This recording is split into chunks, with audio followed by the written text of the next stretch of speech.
Hey everybody, today I'm trying something new. I was at Galway Docks a few days ago and I filmed a sketch I was doing of some boats, which is here, and I took a long form video of it. Ruben, was that astonishment? I took a long form video of it, so have a look. Whoops.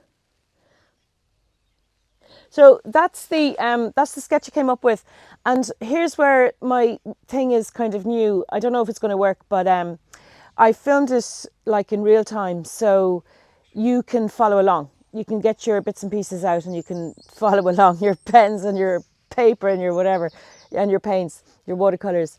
And so what I've done is I've given a little star to any points that I think are really, really important, and there are things that you should kind of pay attention to and are really useful to know. And then I speeded it up a little bit for the colour bits, partly because the film was just like way too long before I did that, and partly because I figured like you don't have to see the painty bits in slow motion. I'll tell you as I go along what I was doing there. Ruben's fallen asleep, and I don't know why, because it's early in the morning.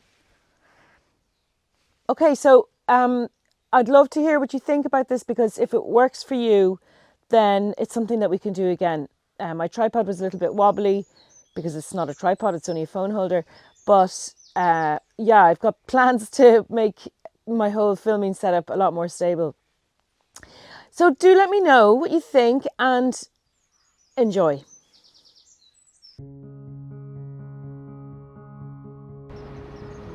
I'm here at Galway Docks, and this is where I suppose the ships come in and all the kind of actiony stuff happens. I don't know, whatever ships do. And there's usually a nice big interesting boat to sketch right there where that bus is, but there's nothing today. However, these cute little boats are here, and they're always here, and very often my students and I sit on the edge of the water just on the far side there, and we sketch the boats. So let's go a little closer and have a better look. Okay guys, this is what's behind me, and I'm here today to just bring you to Galway Docks and show you what it's all about. It's one of my favourite sketching locations when I have an urban sketching workshop here in Galway. It's often too windy to sit for very long, but sometimes it's a beautiful sunny day like today. So there you can see the boats behind me, and they're looking beautiful and colourful, and we'll go a little bit closer and see what we can find.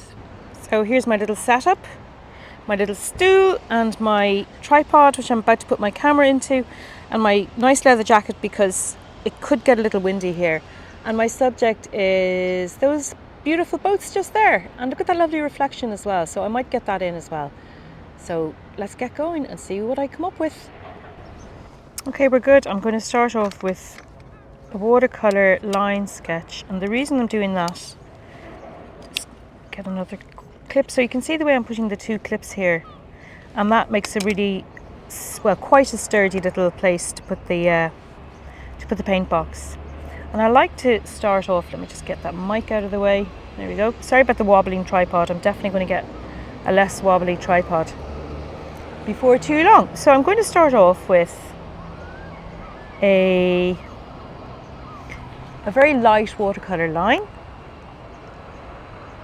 and of course, do you know what I always say? Start off your sketch before you start with having to think about what it is you want to show, why are you here, and what you want to capture. And so I've got my paints. I better talk you through what I'm doing as I go. This is a box of Roman Schmal watercolours, and I absolutely love Roman's paint because it's so vibrant, and I have to say Roman's great crack. He's a really nice person to deal with and to work with, and that's why I like working with Roman, because he's got the best paints and he's the best crack, so it doesn't get better than that. Okay, so I'm just starting off my rough positioning. There's quite a wind here today, so is that slopey enough? No, not really. Can I adjust upwards? I might be able to. So you make loads of mistakes for the first, well, it's my experience anyway, you make loads of mistakes for the first little bit, and then after that you find your groove and you're less inclined to make mistakes. So I am going to go to, would I go to black? No, I think I'll go to blue. I think I've got blue ink in my pen. I think this one's blue. Yeah, this one's blue. That'll do. Okay, now I'm going to use the reverse of the nib. It takes a few minutes to get it going sometimes. Whoops. And just as well, that's super dark there because I had a bit of a... You should wait until the ink is dry before you put your pen line on.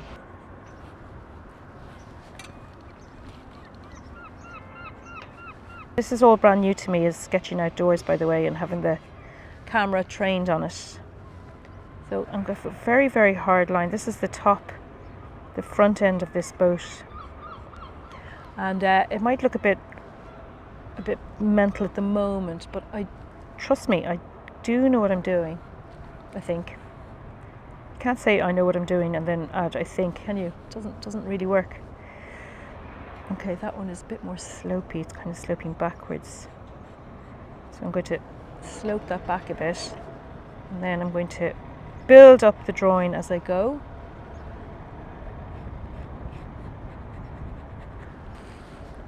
Now I'm just going to do that boom in watercolour because you're much more likely to get the lines straight if you go in with watercolour. Is that, yeah, it's going up a little bit, so that goes this way. You know what the nice thing about working on site, one of the many, many lovely things, is that, okay, that's got a gap there, is that all the fear of the blank page disappears because all you're concerned about is getting your sketch in the bag. So you can see I'm making tons of mistakes of positioning, and it will go on being like that until I get a few more lines down. Okay, I think that's enough for now. So I'm going to transfer it to brown. As I say, it's always a bit choppy at the beginning because sometimes you don't really know what you're doing until you're quite a long way through. So I don't know if that's a good thing or a bad thing, but anyway. Trust me, trust me.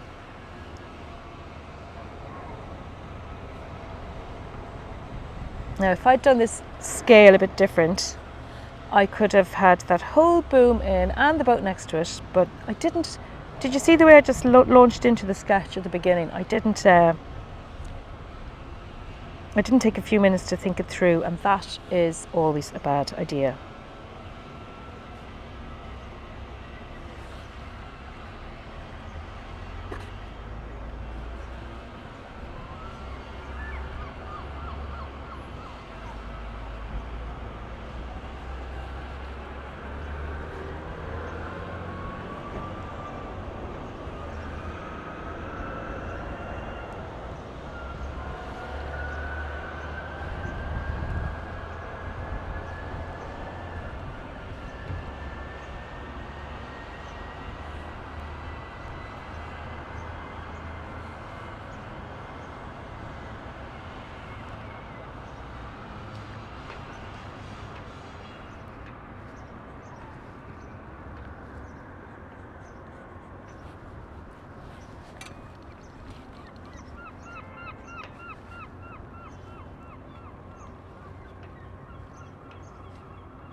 This is the little rib.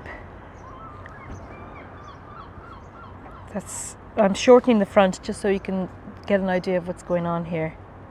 So it would actually go out a bit further, but I'm artistic license in it, if you will, so that it becomes clear what's going on.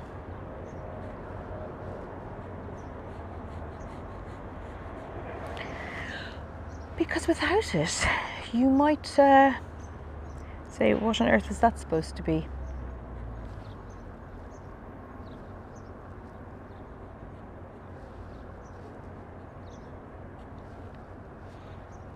I'm so full of regret that I didn't think the sketch through first, because then I would have had a different scale completely. And while we're on this topic of complaints, my hair is in a plait and it's not fully trapped, and there's one or two hairs that are blowing around my face and tickling my nose, and it's driving me potty. So I'm not feeling a bit zen at the moment. Anyway, never mind all that. We're getting on great here. So we are, and it'll look so pretty when it's done, with the help of God.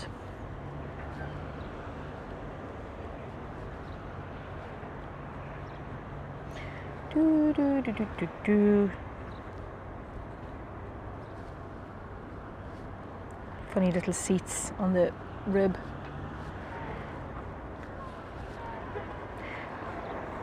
So if ever you think you can't see, you need to be closer.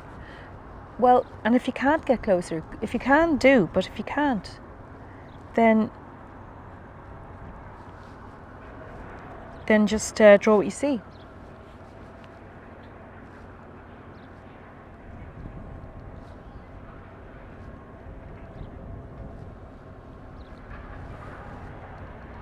Again, artistic license. This little boy is hanging, this little, what do they call them, these buffer things? It's actually on the next one down, but I won't have room to fit it in there.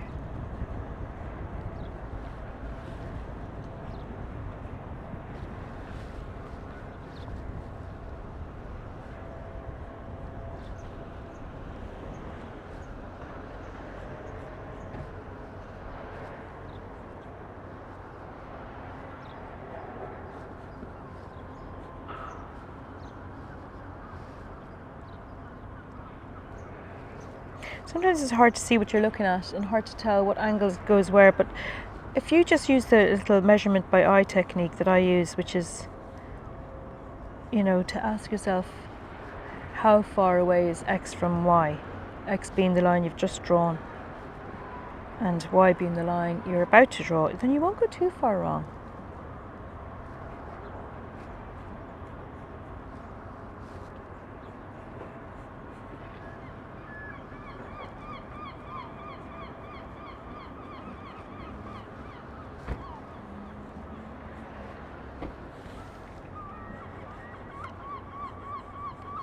It's actually, one thing I'll say going for it this day is that it's really good watercolour paint drying weather. So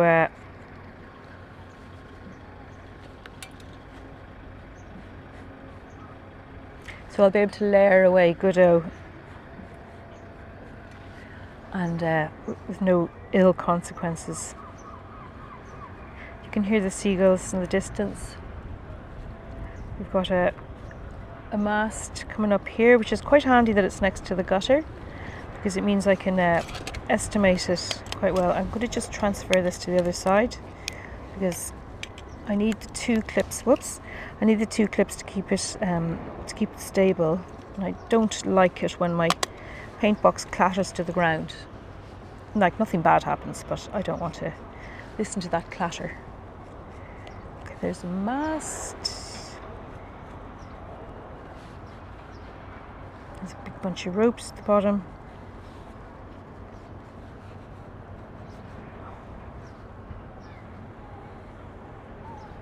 It's the other end of the boat.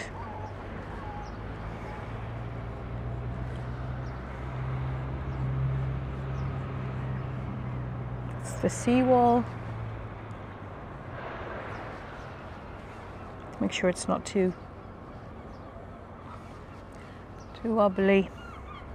Now, because I've got my scale wrong, I can barely fit the cabin house. So I'm going to just bring the cabin forward and pretend that it was a little bit closer up, and that's completely on me. I'm going to start it here, and it'll teach me a lesson. Don't be so hasty next time.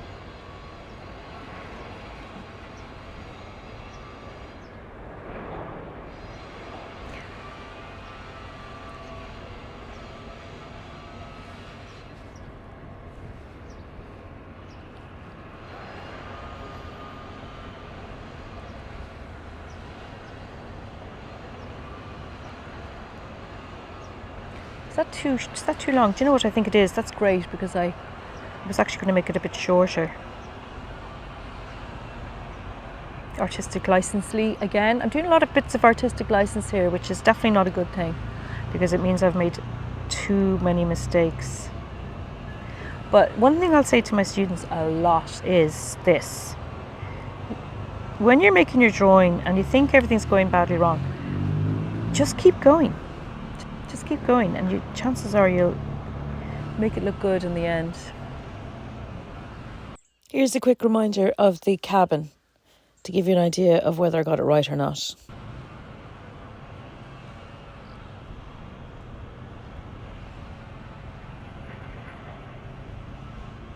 See, look, that little end bit, you will not notice by the time I've finished with that I put it in the wrong place, because it'll be covered in paint. I've got a beautiful life ring that goes all the way to the bottom, make a nice round circle.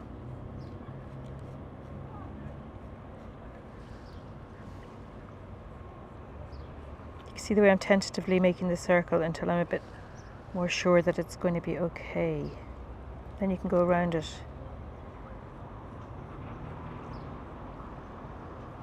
So there are 3 things that you have to get right when it comes to a painting or a sketch. Well, the way I do it anyway. And that is, number 1, get the drawing right. Number 2, get the colour. Well, you can do what you want with the colour really. But number 3, I was going to say get the colour right, but number 3 is much more important than the colour. And that's getting the values right. Getting the values right. It's a bit of a pile of rope. A bit of a rope underneath. And we've got an open something up here. Open kind of a lid. I don't know what it is. It's better if you don't know what something is. It's better if you just draw what you see. And I'm sure you've heard that before. But it's knowing what you're seeing that is the bigger challenge. And if you squint, you're much more likely to get it right, because you can see so clearly when you squint. I don't know why, but you can. And that should have been the other way around. I think I'll just put a shadow here. Okay. Sorry about the shadows on the page, by the way. But I'm not going to say they're not welcome, because I'm happy out. Is my pen running out? Do you know what it is? I have spare ink, but I don't like filling the pen if I can avoid it. Okay, that one comes there, and then that one comes there, because you get a very, very thick line when you first use your pen. After filling it, it floods. Do you know what? I've missed out on all my beautiful reflections because of that whole hasty thing. I should have taken my own lesson, which is to draw the whole thing in a faint watercolour line. And then if I'd done that, then I would have seen that my scale was going to mean I wouldn't get any of my beautiful reflections in. Anyway, such is life. See, I'm running out of ink there. It's getting a bit scratchy. Okay, I have got a bit of a reflection under here. Hooray. Oh, flip. Look at that, just with the business bit. Okay, I'm going to do a bit of blue again. This time I'm going to put in the shadows. A simple line done in dark blue ink is a great way to put a shadow on, because it's good and strong, and it gives the required effect of that blue colour of a cast shadow in strong sunlight.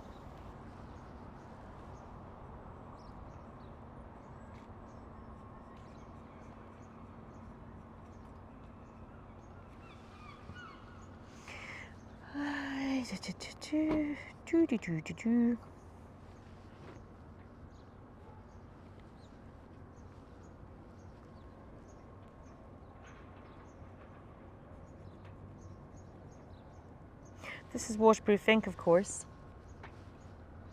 So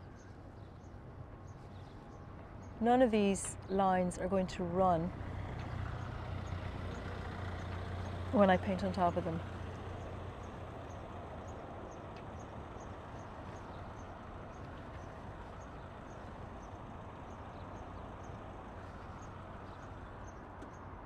Ooh, I might fit in a red mast at the very edge. Still, after all these years of this game, I really feel like an idiot for getting my my scale so wrong. Okay, oh, that's interesting. So we have a red mast there.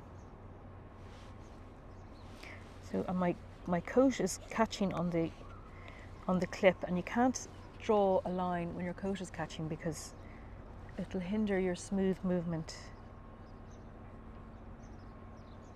This is going to be my mast. So I've got one there, I've got one here. So that's straight, that's completely straight. And it stops about here. Sorry, not straight, I should say level. They're all straight, aren't they? And then we've got a slopey one cutting up from the edge. And that goes all the way to the top. That stupid thing is in the way again.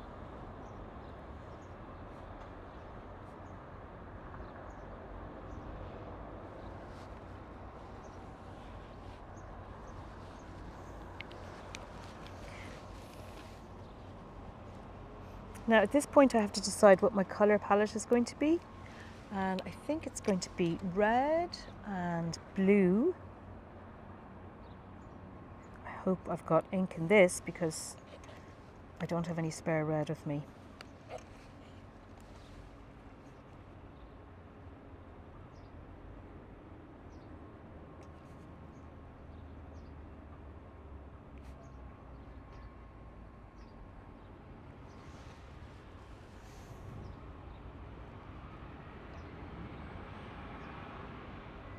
Do you know what, again, I'm going to artistically license, make that a bit wider. Oh yeah, didn't I say I was going to put a red mast at the back?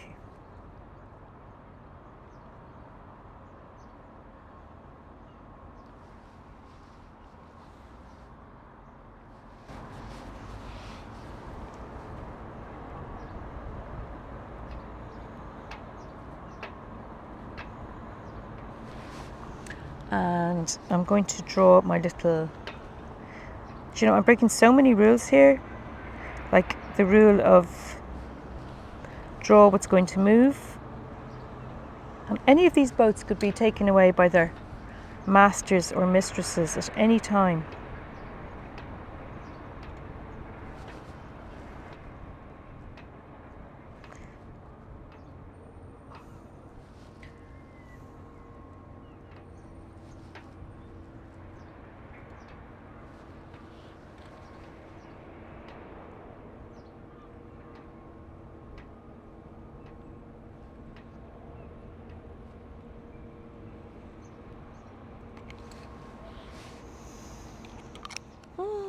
There's something there, and I don't know what it is. My red is running out, but luckily I don't need it anymore. Not much anyway. What's that going on there? Oh yeah, this is something like this.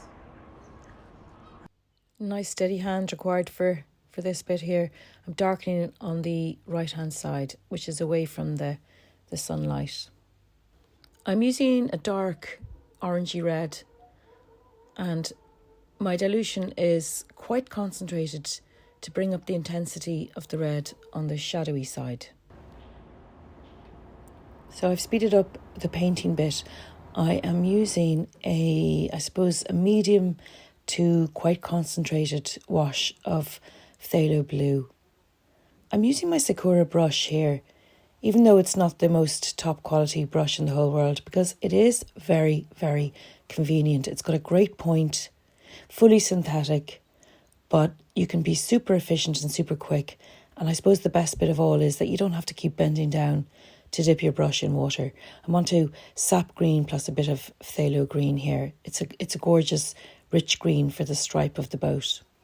Payne's grey is the substitute for black that I always use. Now, the only thing about water brushes is that unless you squeeze them through a good few times, you might have a trace of paint still in the colour from the previous colour. So you can see that bottom boat has got a little bit of green left, but nothing you can't get rid of with a few little bits of squeezing. You can see that that one is a little bit greeny where I didn't squish it out properly, didn't clean out the brush. But that's okay, you can always come back over it at a later stage.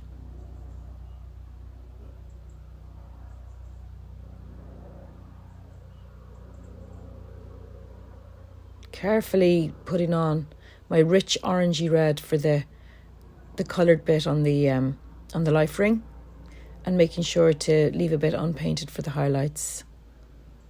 Using the same shade of orangey red, slightly more dilute for the rib.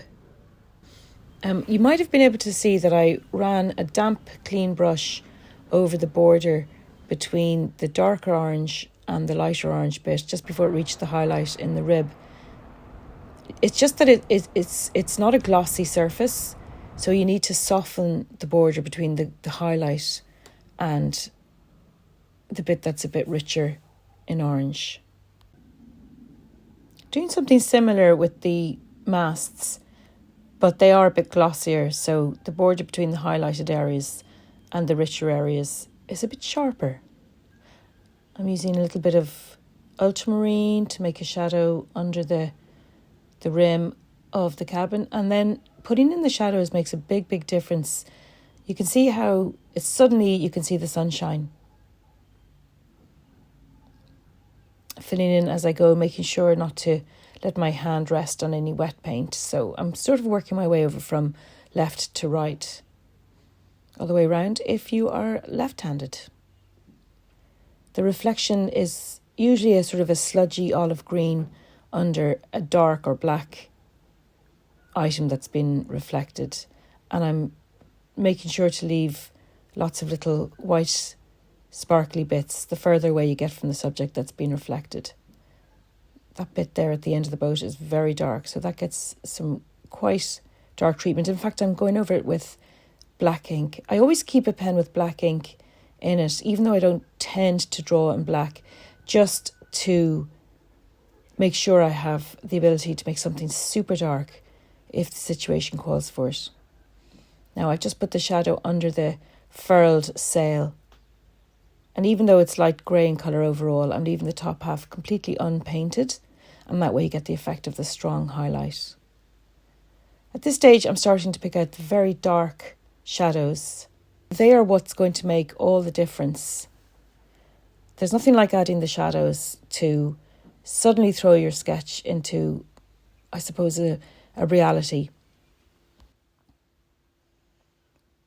Adding the white bit at the end of the mast and all the little bits on the roof of the cabin.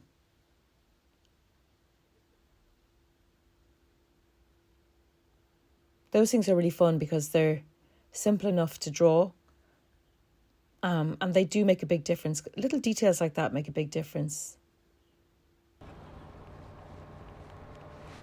Here is where I am doing some shadow puppetry to show myself filling up the pen. Thought that was kind of cool. I'm asked a lot how to refill a pen. It's very quick and easy. Just make sure you have a piece of absorbent paper at the ready to give your pen a quick wipe down after you've filled it. Remember that the pen is inclined to flood on the first few scribbles after it's been filled. You open up the barrel of the pen, make sure that the little converter thing is twisted so that the black plasticky thing at the bottom of the spring is all the way down to the bottom. Pop it into your vial of spare ink and then slowly suck it up until the little converter thing is filled up. There you go, quick pit stop and back into action. So I'm adding a few little bits of detailing, bits of rope that are hanging around the masts and little bits and pieces that are stuffed inside the boats. When I've got all the little bits of detailing in, it'll be time to put in all the lines. So the lines coming from the masts, they are smooth and they have these little, pulley things at the bottom. And the trick is to, number one, use the fine side of your nib. And number two, do it really, really quickly. And that way you'll get a lovely, smooth and straight line, which is what you want. At this stage, I'm going around the sketch and I'm just looking to see what needs to be emphasised, what needs to be darkened, if such a thing is the case, and what detail needs to be added. Just painting the wooden, I don't think it's called a boom. I think it's called, It's a straight thing anyway that comes out of these types of boats. And it's a beautiful polished wood. So I'm using yellow ochre mixed with some burnt sienna in quite a concentrated wash. And then these little round things that sit on tops of boats. Radar, I'm guessing? Probably isn't. And all the little bits and pieces, I'm using my water brush to get those down. And as you can see here, I'm going over the black of the boat with quite a concentrated wash of Payne's grey.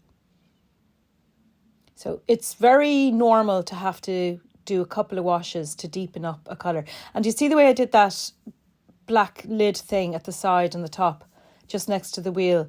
If you darken up the top half, well, it makes it look like it's in shadow, that the top half is slightly bent over because it's kind of in shadow. And you can see I'm darkening up the boat in the front as well. Again, another layer of Payne's grey. And don't forget that it's so important to wait for one layer to be dry before you add another layer. Because if you don't, you will make it muddy and you risk lifting the layer underneath as well. That happens if you try to add a fresh layer on top of a layer that's just trying to get dry. So I'm just going around the place adding little bits of yellow ochre and burnt sienna. And as you can see, my colour palette is quite limited in this particular sketch. So that metal orange thing is kind of in shadow on the front side of it. So it gets a darker layer of orange. But my colour palette is, let's say, orange and red and reddy orange. And even if it was pinky orange, well, I adjusted a bit to be reddy orange, just to keep everything going well and harmonising nicely.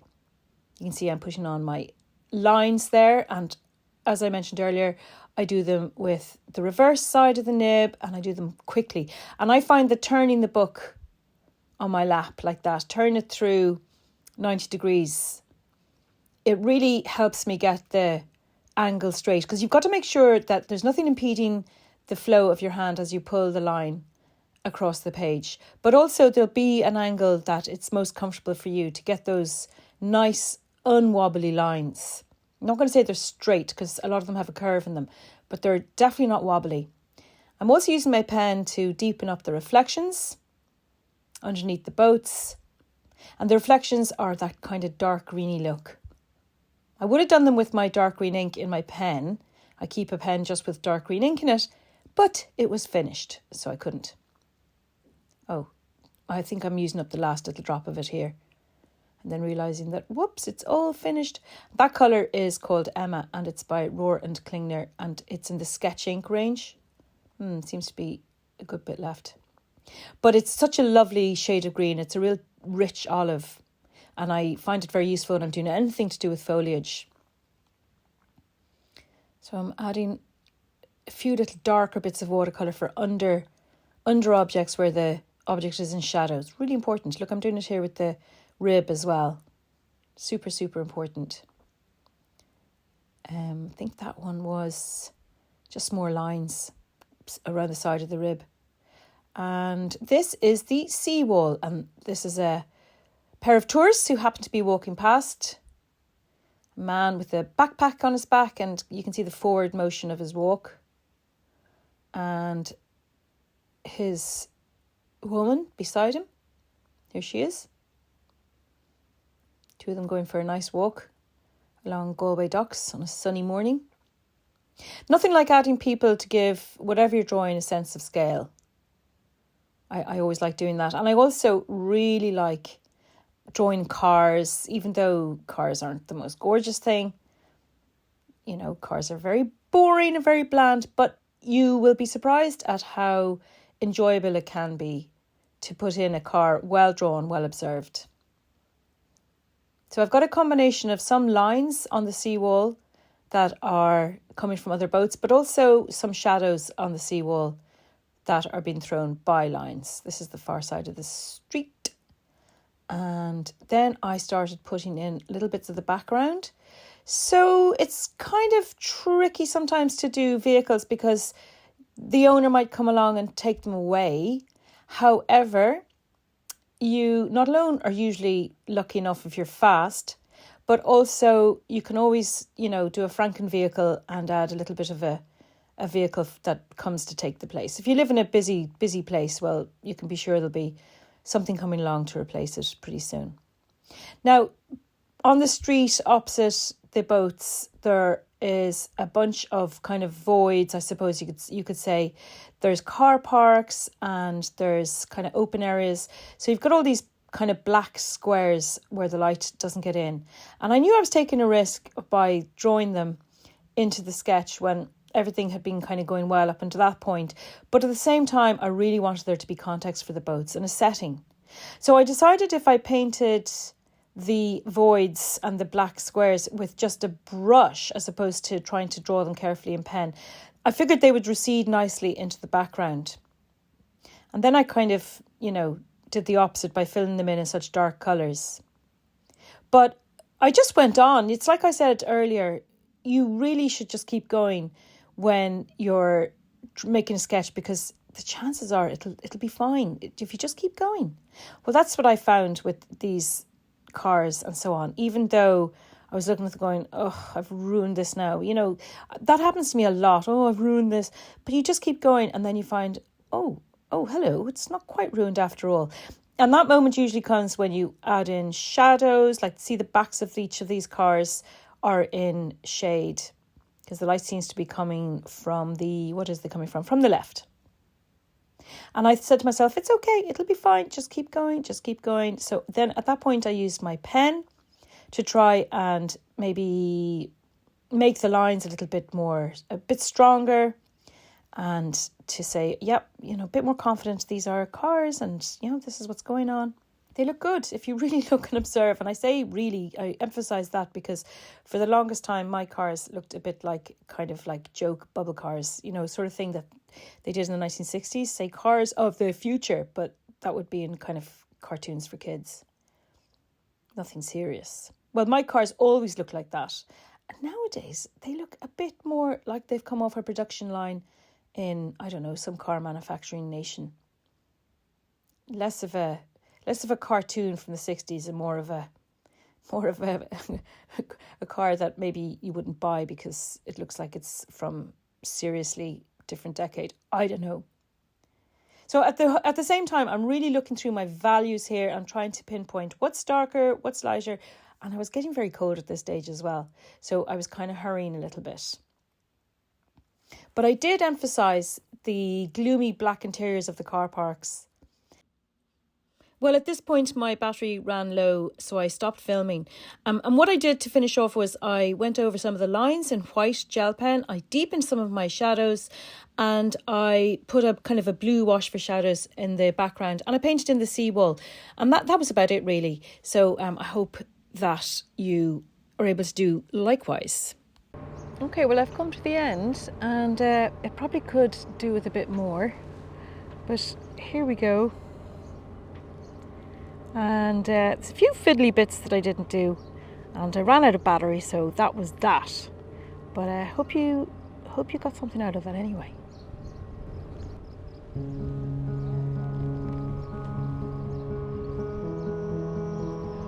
First day in a long time having gorgeous weather in Galway, so I've I was bringing my daughter into town for work anyway, so here I am doing a little bit of sketching while I'm at it.